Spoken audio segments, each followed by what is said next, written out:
हिमाचल प्रदेश के दौरे पर वजीर आजम नरेंद्र मोदी ने चंबा में 2 पनबिजली प्रोजेक्टों और प्रधानमंत्री ग्राम सड़क प्रोजेक्ट के तीसरे मरहले का किया इफ्तिताह। गुज़िश्ता 8 बरसों में पूरे मुल्क के पहाड़ी और दुश्वार गुजार इलाकों में तेज़ रफ्तार तरक्की का जिक्र करते हुए वजीर आजम ने कहा कि तरक्की के ऐसे काम तभी होते हैं जब सेवा भाव, स्वभाव, संकल्प और साधना बन जाती है।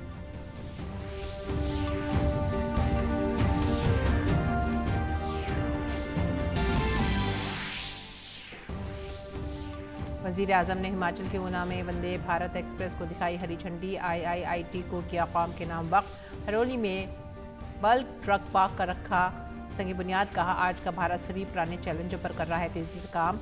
21वीं सदी की जदीद सहूलतें भी हिमाचल के घर घर ले जा रही हैं।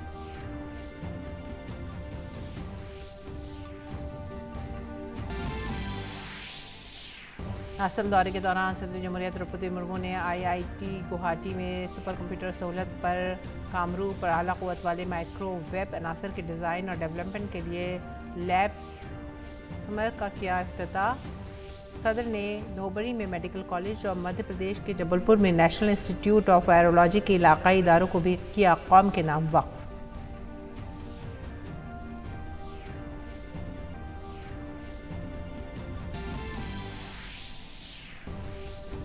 मरकजी वजीर दाखिला अमित शाह ने अहमदाबाद में बीजेपी की गुजरात गौरव यात्रा को दिखाई हरी झंडी। बीजेपी सदर JP नड्डा द्वारका से पोरबंदर से यात्रा को करेंगे रवाना। यात्रा का मकसद असेंबली इंतखाबात से कबल अवाम के साथ राब्ता बनाना।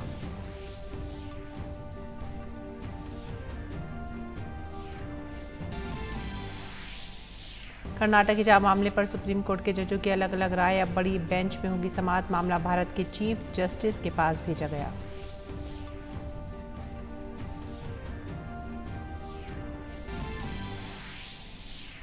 छत्तीसगढ़ में गैर कानूनी कानकुनी से मुंसलिक मनी लॉन्ड्रिंग मामले में ED ने IAS समीर बिश्नोई और 2 कोयला ताजरों को किया गिरफ्तार। रायगढ़ कलेक्टर रानू साहू की मौजूदगी में आज कलेक्टर बंगले की होगी जांच। गैर कानूनी कानकरी मामले में छत्तीसगढ़ में गुज़िश्ता 3 दिनों से जारी है ED की कार्रवाई।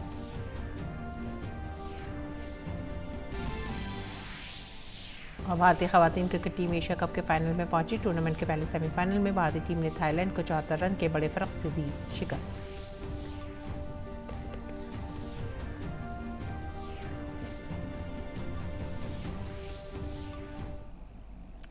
आदाब नाजरीन, उर्दू खबरों में आप सभी का खैर मकदम है। मैं हूं सादिया अलीम। नजर डालते हैं इस वक्त की खास खबरों पर। वजीर आजम नरेंद्र मोदी ने चंबा में 2 पनबिजली प्रोजेक्टों का संग बुनियाद रखा है। ये 48 मेगावाट का झंझू 3 पनबिजली प्रोजेक्ट और 30 मेगावाट का देवथल झंझू प्रोजेक्ट। ये दोनों मंसूबे सालाना 270 मिलियन यूनिट बिजली पैदा करेंगे और हिमाचल प्रदेश को इन मंसूबों से तकरीबन 110 करोड़ रुपए सालाना आमदनी होने की उम्मीद है। वज़ीर आज़म ने हिमाचल प्रदेश में प्रधानमंत्री ग्राम सड़क योजना 3 का भी आगाज़ किया ताकि रियासत में तकरीबन 3125 किलोमीटर सड़कों को अपग्रेड किया जा सके। मरकज़ी हुकूमत ने रियासत के 15 सरहदी और दूर दराज ब्लॉकों में 440 किलोमीटर सड़कों के अपग्रेडेशन के लिए 420 करोड़ रुपए से ज़्यादा की रकम को मंजूरी दी। डबल इंजन वाली हुकूमत का जिक्र करते हुए PM मोदी ने कहा कि उन्होंने दोहरी ताकत के साथ रियासत में तरक्याती कामों को आगे बढ़ाने का काम किया है। आज हिमाचल के पास डबल इंजन की सरकार की ताकत है। अब डबल इंजन की ताकत ने हिमाचल के विकास को डबल तेजी से आगे बढ़ाया है। पहले सरकारें सुविधाएं वहां देती थी जहां काम आसान होता था, जहां मेहनत कम लगती थी और राजनीतिक लाभ ज्यादा मिल जाता था। सड़क हो, बिजली हो, पानी हो, ऐसी हर सुविधा के लिए पहाड़ी क्षेत्रों, जनजातीय क्षेत्रों का नंबर सबसे अंत में आता था। लेकिन डबल इंजन की सरकार का काम, हमारा काम करने का तरीका ही अलग है। हमारी प्राथमिकताएं हैं लोगों के जीवन को आसान बनाना। वज़ीर आज़म नरेंद्र मोदी ने नई वंदे भारत एक्सप्रेस को हरी झंडी दिखाकर रवाना किया। अब इंदौर से नई दिल्ली के लिए चलने वाली ये मुल्क में शुरू की गई 4थी वंदे भारत ट्रेन है और पहले के मुकाबले में बेहतर किस्म की है। ये बहुत हल्की और कम मुद्दत में ज़्यादा रफ्तार के साथ पहुंचने की सलाहियत रखती है। ये सिर्फ 52 सेकंड में 100 किलोमीटर फी घंटा की रफ्तार पकड़ लेती है। ट्रेन के शुरू होने से इलाके में सियाहत को फ़रोग़ देने में मदद मिलेगी और सफ़र का एक आरामदेह और तेज़ ज़रिया फराहम होगा।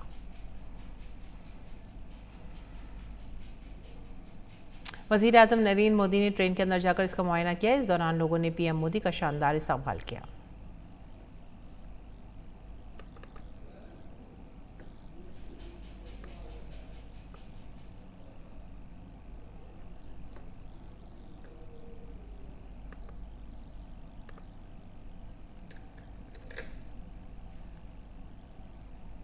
खुद कफील भारत के लिए वज़ीर आज़म की अपील ने हुकूमत के मुख्तलिफ नए इक़दामात की हिमायत के ज़रिए मुल्क को कई शोबों में खुद कफील बनाने की तरफ तेज़ी से आगे बढ़ाया है।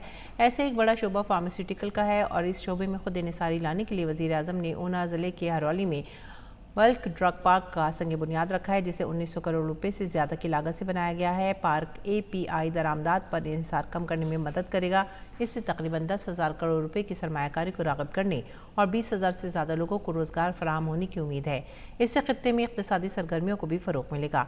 वज़ीर आज़म ने Indian institute of information technology Una को कौम के नाम वक्फ किया। उसका संग बुनियाद वज़ीर आज़म ने 2017 में रखा था। इस वक्त इस इदारे में 530 से ज़ायद तलबा ज़ेर तालीम है। आज यहाँ ऊना में देश के दूसरे बल्क ड्रग पार्क पर काम शुरू हुआ है। अब जरा हिमाचल के लोग सोचिए,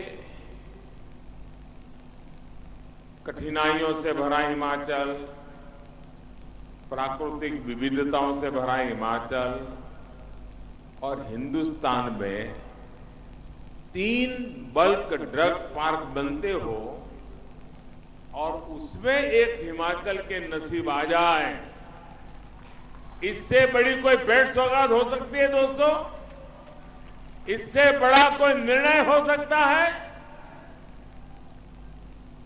ये हिमाचल के प्रति जो प्यार है, जो समर्पण है, उसी का परिणाम है भाई। कुछ देर पहले ही मुझे अंब अंदौरा से लेकर दिल्ली तक की भारत की चौथी वंदे भारत ट्रेन को हरी झंडी दिखाने का सौभाग्य मिला। ये भी सोचिए,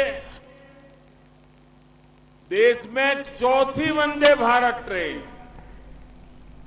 इतना बड़ा हिंदुस्तान, इतने बड़े बड़े शहर, लेकिन चौथी ट्रेन अगर मिली तो मेरे हिमाचल को मिल गई।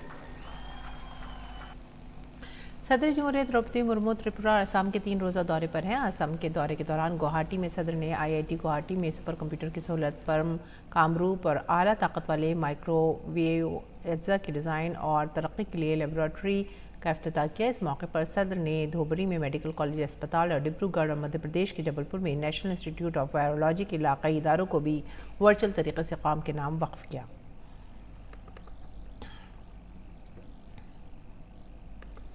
सदर जमहूरिया द्रौपदी मुर्मू ने त्रिपुरा में रेल राब्ते को फरोग देते हुए 2 ट्रेनों की तौसी को हरी झंडी दिखाई। अगरतला में द्रौपदी मुर्मू ने खोंगसांग जन शताब्दी एक्सप्रेस और अगरतला कोलकाता एक्सप्रेस ट्रेन को हरी झंडी दिखाकर रवाना किया।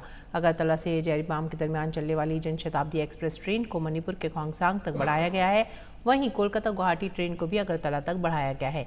इन ट्रेनों से त्रिपुरा का असम, मगरबी बंगाल और मणिपुर से राब्ता बढ़ गया है और इससे शुमाल मशरक़ी रियासतों के साथ राब्ता कायम होने से सियाहत को फरोग मिलेगा। त्रिपुरा की राजधानी अगरतला में कोलकाता गुवाहाटी ट्रेन के अगरतला तक खुसूसी तौसी और अगरतला से जयबाम के दरमियान चलने वाली जनशताब्दी एक्सप्रेस ट्रेन में क्या खूबियां होंगी, ये बता रहे हैं कुमार आलोक।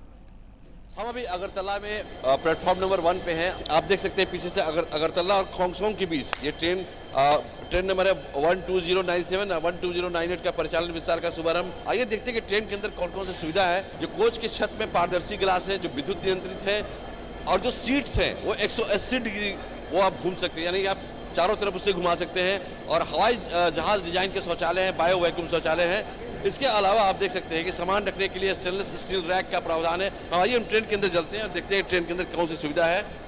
हम अगर टॉयलेट की बात करते हैं तो आप जो फ्लाइट में आप चढ़ते हैं और फ्लाइट में जो सुविधा होती है टॉयलेट की, उस तरह की सुविधा है। अंदर हम अगर चलते हैं तो ये ऑटोमेटिकली डोर जो है ये आपका पुश होता है।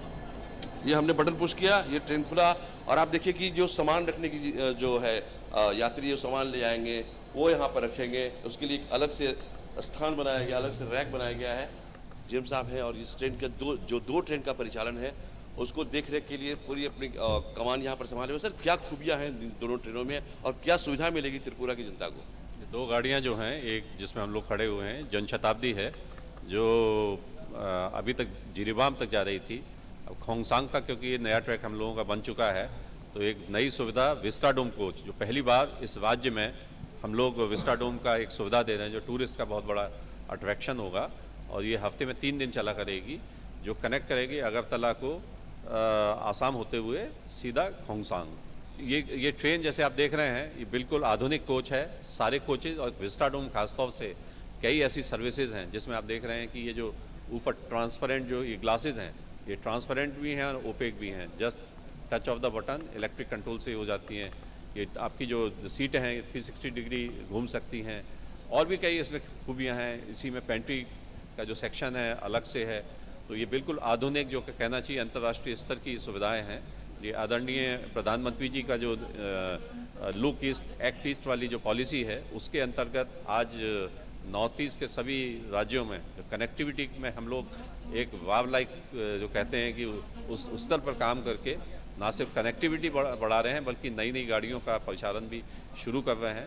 तो ये थे जीएम साहब जिनका साफ मानना है कि विगत के 4-5 सालों में त्रिपुरा जो रेल कनेक्टिविटी से बिल्कुल कटा हुआ था लेकिन जो लुक ईस्ट की नीति है खासकर प्रधानमंत्री की उसमें इस त्रिपुरा सहित नॉर्थ ईस्ट की पूरा कायाकल्प रेलवे ने बदल दिया है।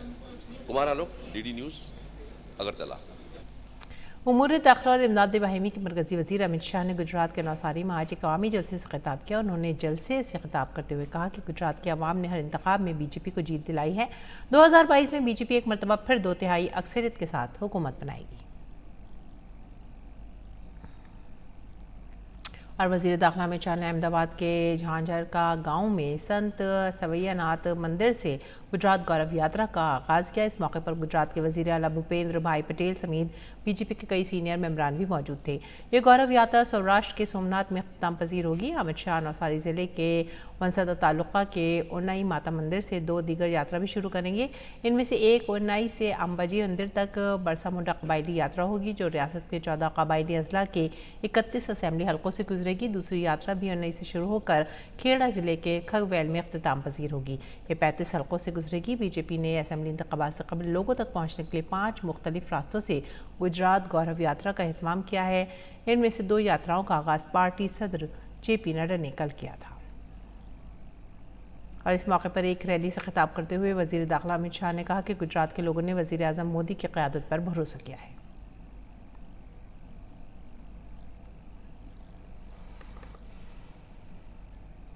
मित्रों, આજે જ્યારે ગુજરાત ગૌરવ યાત્રા ચાલુ થઈ રહી છે એ વખતે કેટલાક લોકો મને પૂછતા હતા ગૌરવ શેનું અમિતભાઈ?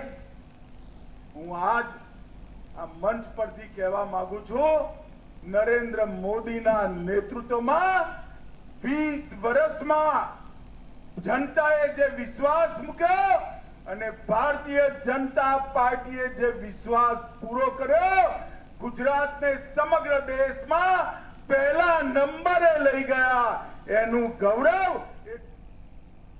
मरकजी वज़ीर दाखिला अमित शाह अपने गुजरात के दौरे पर आज अहमदाबाद के झांझर का पहुंचे जहां उन्होंने संत श्री सवैयानाथ समाधि स्थान मंदिर में दर्शन किए और पूजा अर्चना की।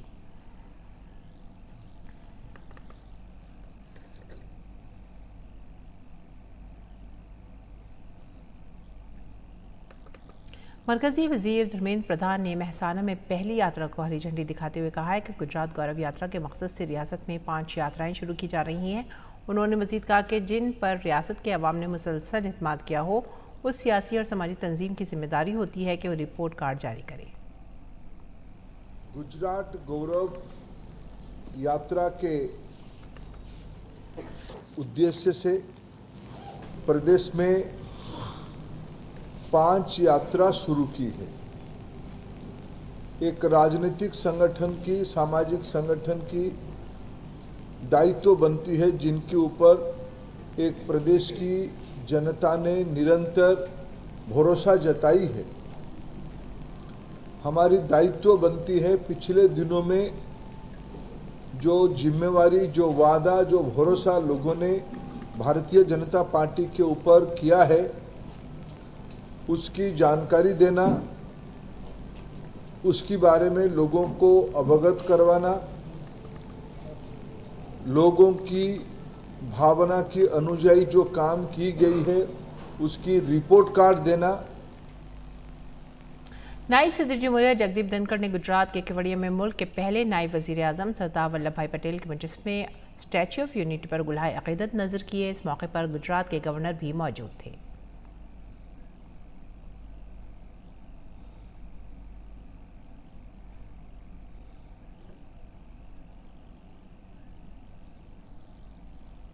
और कर्नाटक के जाम मामले में हाई कोर्ट के फैसले के खिलाफ दायर अपीलों की समाअत अब सुप्रीम कोर्ट की एक बड़ी बेंच करेगी। मामले की समाअत करने वाले जस्टिस हेमंत गुप्ता और जस्टिस सुधांशु धूलिया में इत्तेफाक नहीं होने की वजह से अभी कार्रवाई के लिए मामले को चीफ जस्टिस के पास भेज दिया गया है। अपने फैसले में जस्टिस हेमंत गुप्ता ने रियासती हुकूमत के फैसले को सही ठहराया और कर्नाटक हाई कोर्ट के हुक्म के खिलाफ तमाम अपीलों को मुस्तरद कर दिया। जबकि जस्टिस सुधांशु धूलिया ने कहा कि मसला ये नहीं कि हिजाब इस्लाम का लाजमी हिस्सा है या नहीं, ये ज़ाती पसंद का मामला है। फैसला लिखते वक्त लड़कियों की तालीम मेरे लिए सबसे बड़ा मसला था। अहम बात यह है कि कर्नाटक हाई कोर्ट ने स्कूलों में क्लासरूम के अंदर हिजाब के इस्तेमाल पर पाबंदी के रियासती हुकूमत के फैसले को सही ठहराया था। इस हुक्म के खिलाफ कुछ तालिबात और गैर सरकारी तंजीमों ने सुप्रीम कोर्ट में अपील दायर की थी। और कर्नाटक हिजाब मामले में हाई कोर्ट के फैसले के खिलाफ दायर अपीलों की समाअत अब सुप्रीम कोर्ट की एक बड़ी बेंच करेगी। कर्नाटक के प्राइमरी और सेकेंडरी तालीम के वजीर BC नागेश ने सुप्रीम कोर्ट के इस फैसले का खैर मकदम किया है। उन्होंने कहा है कि हमें बेहतर फैसले की तवक्को है। We welcome whatever the judgment we have received today from the Supreme Court. Whatever the Karnataka High Court had given the order, that is valid as on today. So we are going to follow the rules which are framed according to Karnataka Education Act in Karnataka. Definitely three-bench Supreme Court is going to think everything on the demand of the students and the order of the Karnataka Education Department. दीगर खबरों में गुज़िश्ता 3 दिनों से जारी ED की कार्रवाई के दरमियान छत्तीसगढ़ में IAS ऑफिसर समीर बिश्नोई समेत कोयले के 2 ताजरों को गिरफ्तार किया गया है। इन तीनों को ईडी ने बुध को पूछताछ के लिए बुलाया था। कोयले के ताजरों में सूर्यकांत तिवारी के चचा लक्ष्मीकांत तिवारी और सुनील अग्रवाल शामिल हैं, जबकि सूर्यकांत तिवारी मफरूर बताया जा रहा है। तीनों को मनी लॉन्ड्रिंग केस में गिरफ्तार किया गया है। ईडी तीनों को अदालत में पेश करेगी, हिरासत में लेने की मांग की जाएगी। इस दौरान रायगढ़ कलेक्टर रानू साहू वापस आ गई हैं। ईडी इनसे और उनके शौहर और कानकुनी के डायरेक्टर JP मौर्य से पूछताछ कर रही है। इन्फोर्समेंट डायरेक्टरेट की टीम ने अपना कैंप ऑफिस रायपुर के सायाजी होटल में बनाया है। यहीं पर अफसरान से पूछताछ की जा रही है। अब इस पूछताछ में रायगढ़ कलेक्टर को भी शामिल किया गया है। ये भी बताया जा रहा है कि कलेक्टर के बंगले की आज रानू साहू की मौजूदगी में जांच की जाएगी। रायगढ़ कलेक्टर रानू साहू की गैर मौजूदगी में ईडी ने उनके बंगले को सील कर दिया था। उसके साथ ही 2 मुलाजमीन को भी तैनात किया गया था। इस बंगले के 4 कमरों को बहुत ही अहम समझा जा रहा है। मंगल की सुबह से छत्तीसगढ़ के कई शहरों में ईडी की कार्रवाई जारी है। इस दौरान ईडी ने एक IAS ऑफिसर के घर से नकदी, सोना, जेवरात और करोड़ों रुपए के दस्तावेजात बरामद किए हैं। ताहम ये नहीं बताया गया कि तमाम अशिया कहां से बरामद हुई हैं। बताया जा रहा है कि तकरीबन 200 CRPF एहलकार छत्तीसगढ़ पहुंच चुके हैं। रायपुर के अलावा रायगढ़, बिलासपुर, कोरबा में भी कार्रवाई जारी है।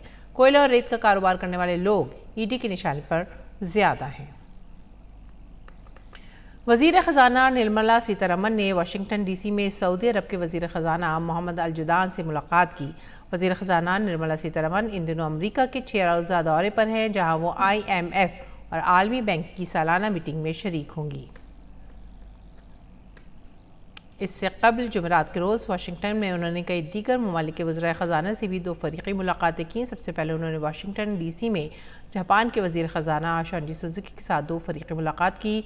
मीटिंग के दौरान निर्मला सीतारमन ने कहा कि 2023 आलमी फोरम भारत और जापान के लिए मज़ीद जिम्मेदारियाँ लेकर आया है, क्योंकि दोनों ममालिक G20 और G7 की सदारत करेंगे।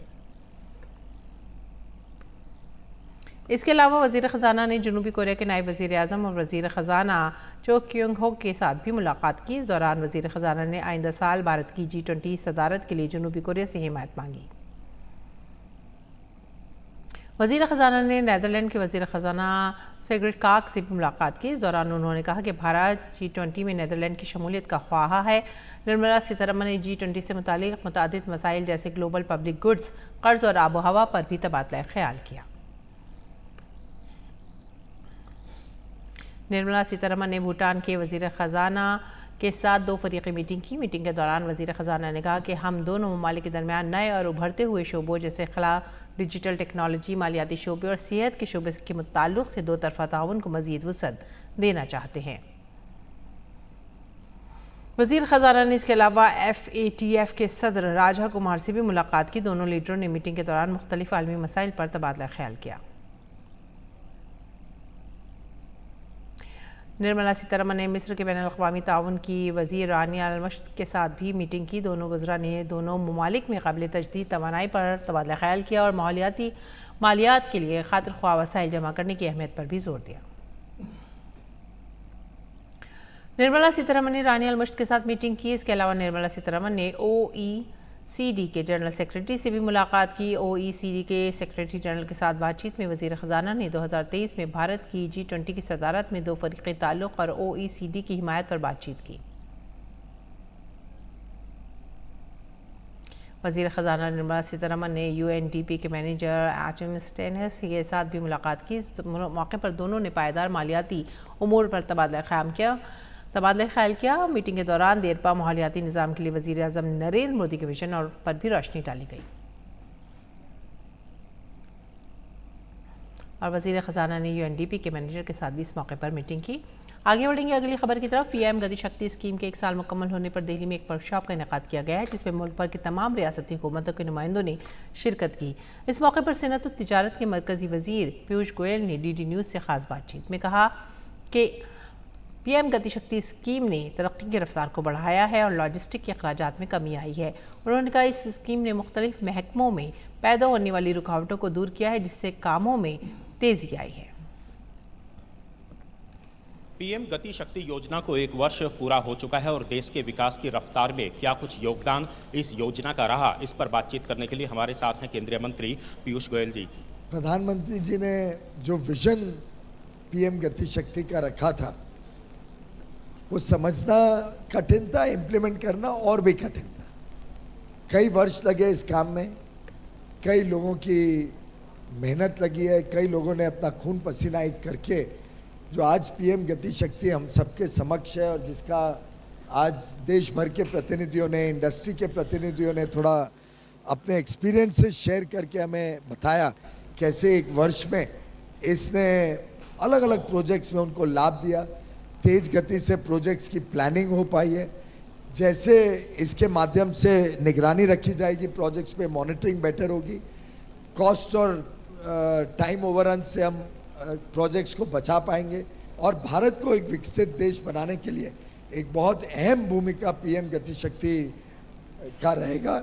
लगता है कि अगर इच्छा शक्ति हो, नीति और नियत हो तो बहुत कुछ बदलाव लाया जा सकता है और आपको लगता है कि गति शक्ति उसी की तरफ आगे बढ़ रही है? मैं समझता हूं कि PM गति शक्ति will be a game changer जो भारत के आगे आने वाले आर्थिक शक्ति बनने के सपने को पूरा करेगा।